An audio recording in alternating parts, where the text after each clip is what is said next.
পরে আবারও ফিরে আসলাম আপনাদের মাঝে ইনশাআল্লাহ।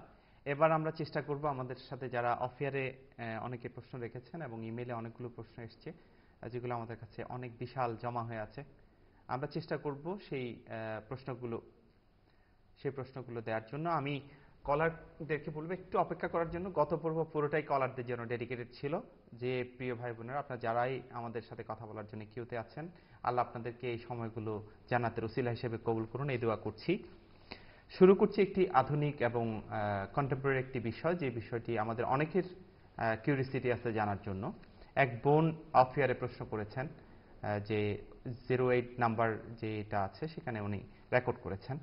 বোন জানতে চেয়েছেন, স্বামী স্ত্রীর সমস্যার কারণে সন্তান না হলে, দ্যাট মিনস কোনো রোগ বা কোনো শারীরিক দুর্বলতার কারণে, তাহলে টেস্ট টিউব বেবির যে কনসেপ্টটা বা অনেকে নিচ্ছে, সেটা ইসলাম কতটুকু অ্যালাউ করে বা জায়েজ হবে কিনা, এই বিষয়টা আপনি বলবেন। অনেকের কিন্তু এই প্রবলেমটা আছে, প্রশ্নটাও আছে।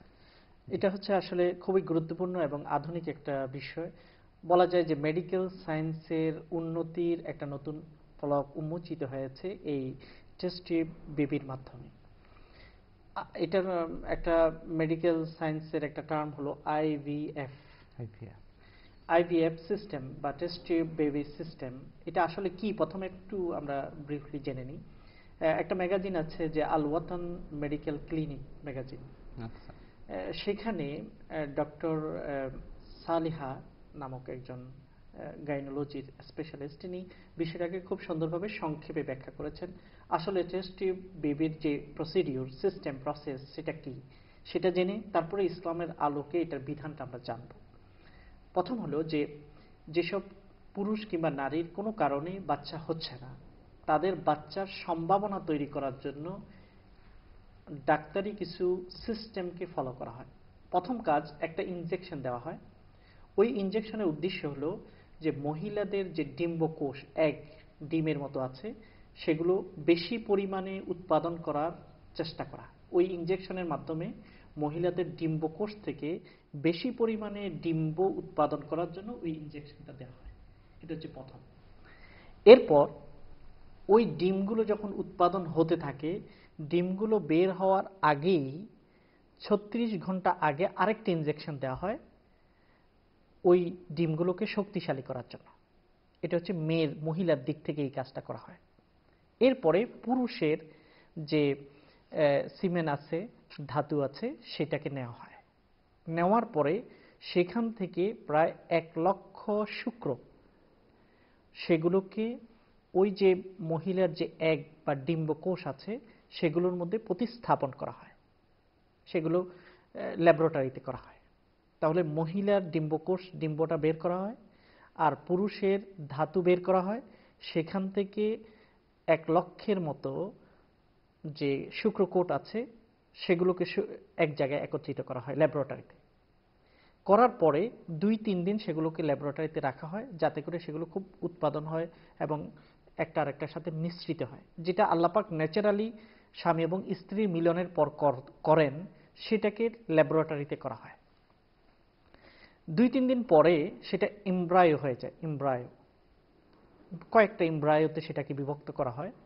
এরপরে আবার ল্যাবরেটরিতে পরীক্ষা করে যে কোন এমব্রায়োটা বেশি শক্তিশালী, সম্ভাবনাময় সন্তান উৎপাদনের, সেটাকে মহিলার জরায়ুতে স্থাপন করা হয়। এরপরে আবার পরীক্ষা করা হয় যে এই স্থাপনের পর এখন গর্ভ হলো কিনা, প্রেগন্যান্সি আসলো কিনা। এরপরে প্রেগন্যান্সি হয়, বাচ্চা হয়। এই প্রক্রিয়ায়, এই প্রসেসের মাধ্যমে বাচ্চা হওয়ার সম্ভাবনা 30-40%। 100% যে বাচ্চা হবে এই প্রক্রিয়ায় এমন কোনো নিয়ম নেই। 30-40, 30 ভাগ থেকে 40 ভাগ পর্যন্ত এই প্রক্রিয়ায় যাদের নর্মাল পদ্ধতিতে বাচ্চা হয় না, তাদের বাচ্চা হওয়ার সম্ভাবনা থাকে। এটাই হচ্ছে টেস্ট টিউব বেবি সম্পর্কে প্রসেস। এটা আমরা জানতে পারি যে একটা মেডিকেল ম্যাগাজিন থেকে এটা আমরা বুঝতে পারছি। এরপরে আমরা দেখতে পাবো যে শরীয়ত এই ব্যাপারে কি বলে। 1 নাম্বার, এটা জায়েজ হওয়ার জন্য প্রথম শর্ত হলো যে বিবাহের 1-2 বছরের ভিতরে এই কাজটা করা যাবে না। ইসলামিক স্কলারগণ বলেন যে এটা স্বাভাবিক যে অনেকের বিবাহ হওয়ার 1-2 বছরের ভিতরে বাচ্চা হয় না। হুট করে এই ধরনের কৃত্রিম উপায়ের দিকে যাওয়াটা উচিত নয়। অপেক্ষা করা উচিত। হতে পারে 1-2 বছর, এমনকি অনেক সময় দেখা যায় 10 বছর পরে বাচ্চা হয়, সেটাই 12 বছর পরে বাচ্চা হয়। জি। হ্যাঁ, একান্ত যখন দেখা যায় যে 15-20 বছর হয়ে গেছে আর বাচ্চা হওয়ার সম্ভাবনা ন্যাচারাল পদ্ধতিতে দেখা যাচ্ছে না, তখন এই পদ্ধতি অবলম্বন করার সুযোগ থাকে। এটা হচ্ছে 1 নম্বর শর্ত। দ্বিতীয় শর্ত হলো অবশ্যই অবশ্যই যে দুটো জিনিসকে প্রতিস্থাপন করা হয় ল্যাবরেটরিতে, মহিলার যে ডিম্বকোষ এবং পুরুষের ধাতু, সেখান থেকে শুক্র, যে এক জায়গায় করা হয়, এই দুইজন ব্যক্তি অবশ্যই স্বামী স্ত্রী হতে হবে। যদি অবিবাহিত একজন নারীর মধ্যে এটাকে স্থাপন করা হয়, অথবা আরেকজন পরপুরুষের ধাতু থেকে যদি এটা করা হয়, তাহলে সেটা সম্পূর্ণভাবে অন্যায়। এটা আল্লাহর আইনকে লঙ্ঘন করা হবে, আল্লাহর ন্যাচারাল সিস্টেমের উপর আঘাত দেওয়া হবে, এটা জায়েজ হবে না। অবশ্যই অবশ্যই নিজের স্বামী স্ত্রীর মধ্যে এই ল্যাবরেটরি সিস্টেমটা করতে হবে, বাইরের কারোর মধ্যে এটা করা যাবে না। এটা হচ্ছে দ্বিতীয় শর্ত। তৃতীয় নম্বর একটা শর্ত, আপনারা দেখেছেন আমি যে পদ্ধতিটা ব্যাখ্যা করলাম সেখানে, যে স্বামীর ধাতু দরকার, সিমেন্ট দরকার। এই যে সিমেন্টটা বা ধাতুটা নির্গত করা হবে, এই নির্গত করার ক্ষেত্রে অবৈধ কোনো পন্থা অবলম্বন করা যাবে না। অবৈধ পন্থা যেমন হস্তমৈথনের মাধ্যমে মাস্টারবেশন করা, হস্তমৈথন করে স্বামী থেকে ধাতু বের করে ল্যাবরেটরিতে নেওয়া যাবে না, কারণ এই প্রক্রিয়াটা শরীয়ত অনুযায়ী অন্যায়। যারা হস্তমৈথন করে, নিজের হাতের মাধ্যমে ধাতু নির্গত করে, আল্লাহ নবী বলেছেন কিয়ামতের ময়দানে তাদেরকে আল্লাহ পাক তাদের হাতটাকে গর্ভবতী করে শাস্তি দেবেন।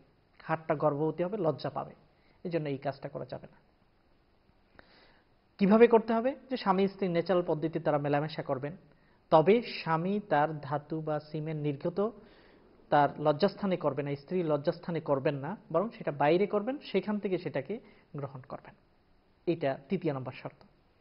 4 নম্বর শর্ত হলো যে মেয়ে থেকে, মহিলা থেকে যে এক বা ডিম্বকোষটা বের করা হবে, সেই অবস্থায় কোনো পরপুরুষ, পর ডাক্তার, পুরুষ ডাক্তার যেন এটা না করে, এটা মহিলা ডাক্তারের মাধ্যমে করতে হবে।